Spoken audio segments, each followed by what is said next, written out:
What's going on, guys? Kindsir here for another classic Tophat review, and today I wanted to try something a little bit different. I've been playing this fun little game called the Mighty Quest for Epic Loot.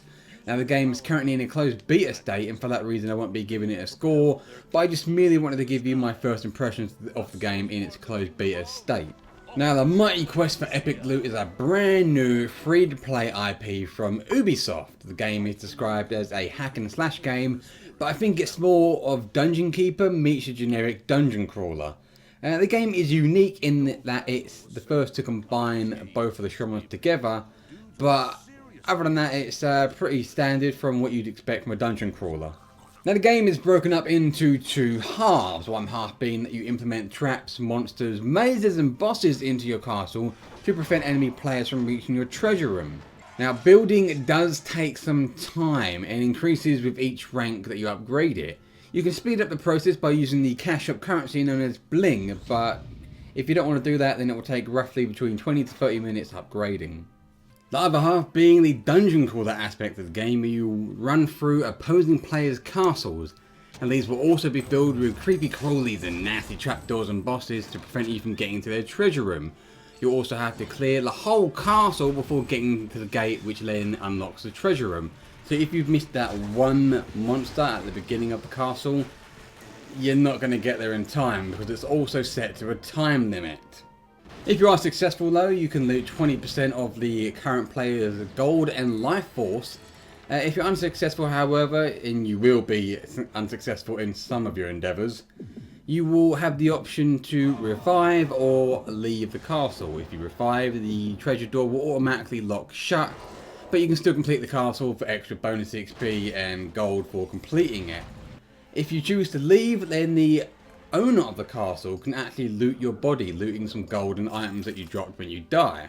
So that's a pretty cool concept, and it adds a sort of risk reward feature for leaving and completing a castle. The castle levels depend on the minions and traps inside, so if you pick a castle that's too high for you, the chances are you're going to fail and lock out the treasure room. The game will give you a warning if you try to do a castle too high for you though, so this is all pre-planned and it's very nicely thought out. After playing for about a week, I can say that the game is very fun and can be taken either very seriously or very casually.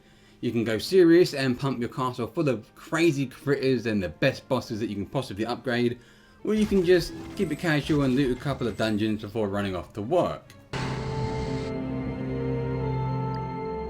So yes, now onto classes. The current classes available at the moment are Archer and Knight. There is a Mage class that is currently unplayable unless you purchase a special closed beta entry from the cash shop. Having played the Knight and the Archer, I can say that I feel like the Archer kinda has an easier time raiding the castles. I mean, both classes have sufficient clearing power to pummel your way through the legions of minions coming your way. But the Archer has the advantage of being ranged, so he takes less damage automatically while still clearing the waves effortlessly. Whereas the Knight can charge in, AoE clear the wave down, but he's going to take damage whether you like it or not. And you will find yourself chugging down a lot more potions than your Archer counterpart. That being said though, I had more fun playing the Knight class. Maybe it's just the extra effort of having to plan my attacks rather than spamming the AoE button until the minions died a horrible death of listening to Justin Bieber's new album. No! God, please, no! No! No!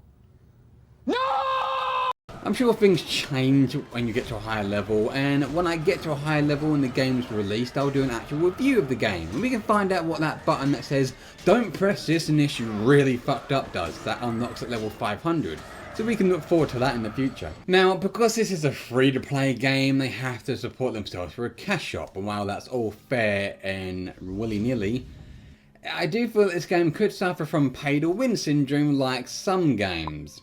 But it's still a little too early to judge that just yet. I mean, the game is in closed beta. It's kind of like getting a newborn baby and deciding whether you want to put it into Harvard or Kent County College. I do feel like some monster combinations are slightly more ridiculous than the others. I mean, when you combine a monster that periodically absorbs all damage to itself and surrounding creatures with a monster that heals and resurrects monsters that you manage to kill while trying to dodge the 4 stampeding cyclopses that are trying to make you look worse than a hooker on a night out with Charlie Sheen.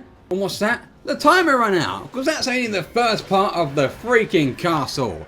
Then it's time to flip some tables, go out in the real world and start punching babies because you're that pissed off at the game. And when you are done going outside punching babies in the face like you're an angry Mike Tyson, you will come back and continue playing the game.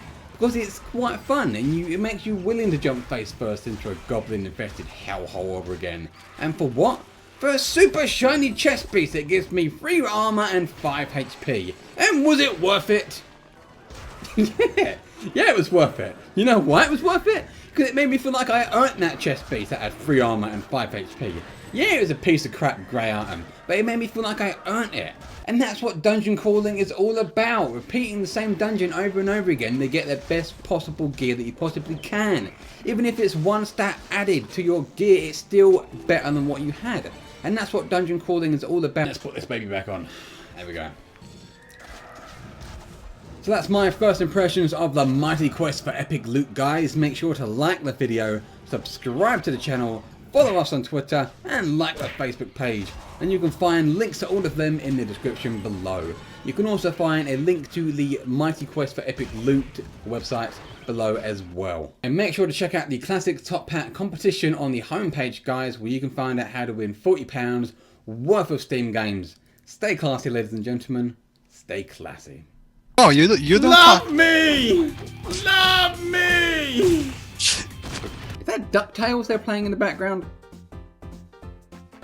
Anyone remember DuckTales? Can we get DuckTales playing on the screen here?